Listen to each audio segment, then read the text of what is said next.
Well, here we are, the end of 2022, and we've had over 10 million cases of COVID.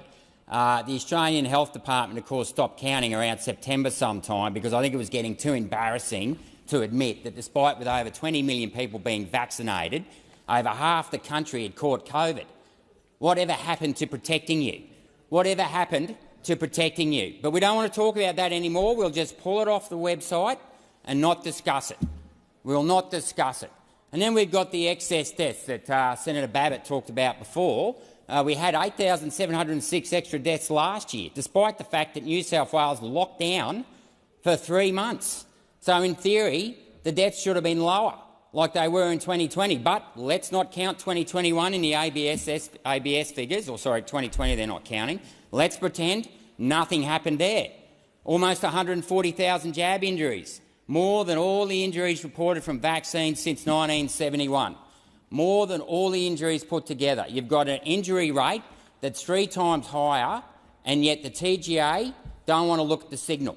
The whole point of having a database where doctors report these injuries, where they tick the box suspected, and as the doctors say, they don't fill these forms out because they don't have the spare time. They don't have a lazy 20 or 30 minutes sitting around filling these forms out if someone fell off a bike.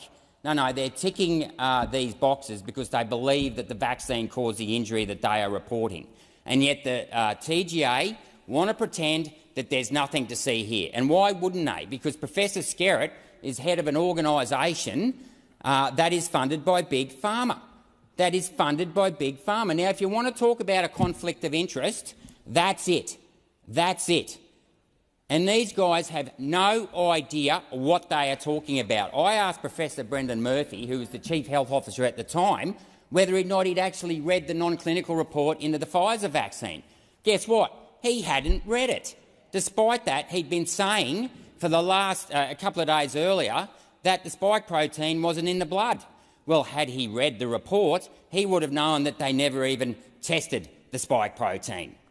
And they would have also known that when they did the animal trials, that the report said there was no difference in lung inflammation between the placebo group and the vaccinated group after 9 days. There was not one skerrick of evidence that showed that that vaccine was effective. But did anyone in this chamber right here, right now, actually read that report?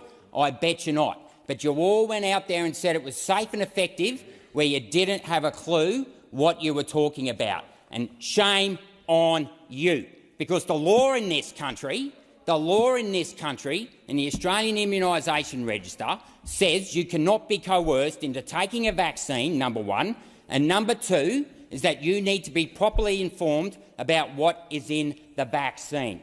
Now, you've got to dig very far to get to the bottom of this stuff, but that spike protein in the vaccine isn't even the same as the spike protein in the virus. No. They've actually changed one of the nucleotides, and they've actually got a synthetic gene in the vaccine. They've added 70 adenine nucleotides to the poly-A tail, which is designed to make it last longer. It's designed to last longer. The mRNA in the trials was shown to last for up to 9 days. The lipids were shown to last at least 2 days, and they stopped the trials, despite the fact that it doubled. Yeah, listen to this, Senator Hanson-Young. Despite the fact that the concentration of the lipids that are cationic were doubled in the ovaries from day 1 to day 2. You know what they did? They stopped the trial.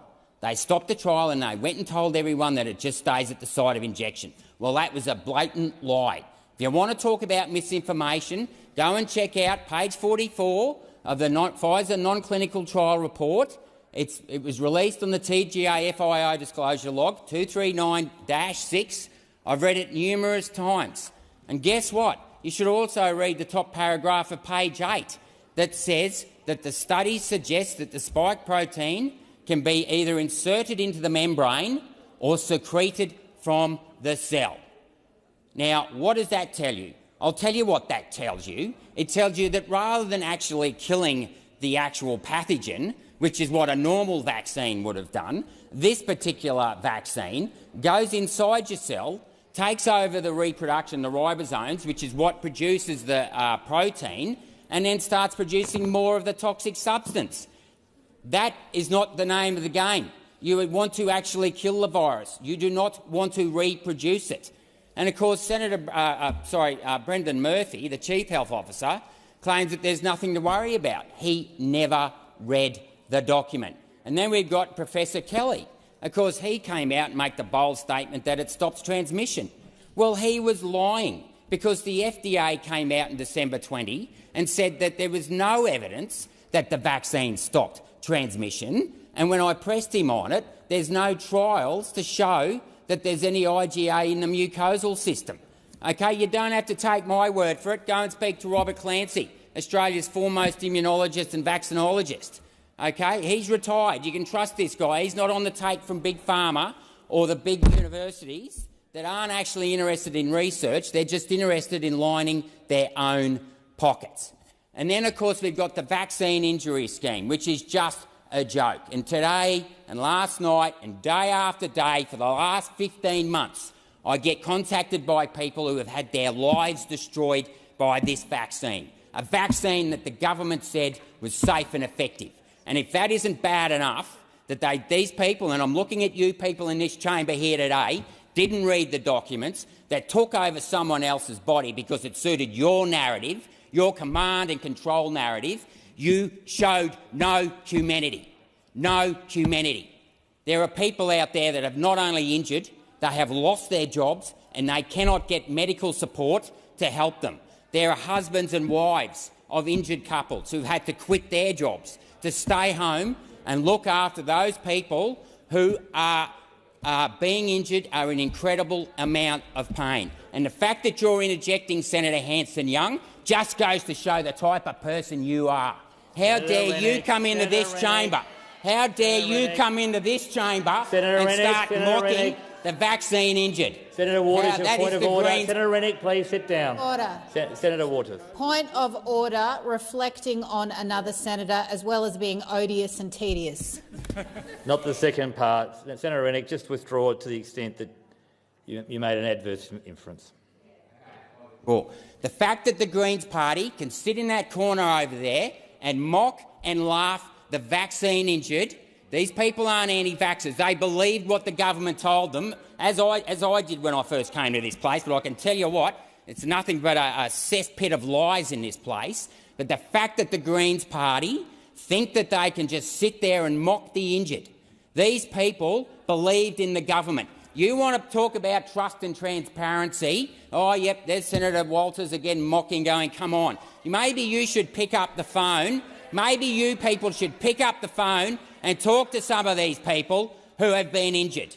And then we go to the basis, the substance of this Act, the Fair Work Act. This is a public health issue. The idea that businesses in this country can be responsible for the transmission of an airborne virus is just as absurd as the billions of dollars that are getting wasted on the idea of some tiny trace gas in the atmosphere can control that. I mean, we are living in the land of the unicorn farmers and the intellectual pygmies who have just chasing the impossible dream like Sancho Panza chasing the windmills. It is absurd. And yet we stand here today, almost 3 years after the virus broke out in China or whatever, and we have still got this ridiculous mandates in so many places, in particular in the private industry, which is what this amendment will address, and they are still being coerced into getting a vaccine. I've literally just had 3 messages in the last hour about people who are losing their jobs, not in the health sector, but in sectors that are outdoors, nothing to do. It is absurd. It is absurd, and it needs to stop, because the state of emergency, even at the state government level, has been retracted. And yet these people here today do not want to grant people their autonomous right to control what goes in their body. And I might remind members of the LNP that one of our values is the dignity and worth of every individual. You know, we don't believe in multi-patent bargaining because we recognise that every business is unique, and we think that the employer and employee should have the first right in deciding what's best for them.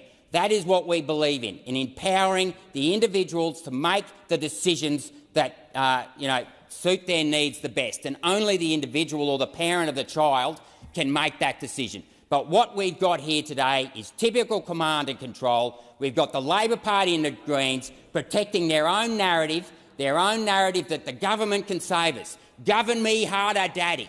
That is what these people believe in. Senator Canavan. I don't want to. Oh, sorry. Sorry. Senator Hanson-Young.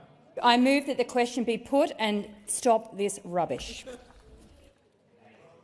going to put the question that the question be put. Those for the question say aye. Aye.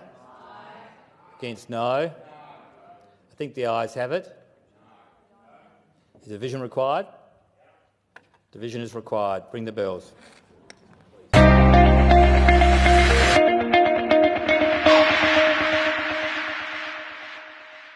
Authorised G. Rennick, LNP Chermside.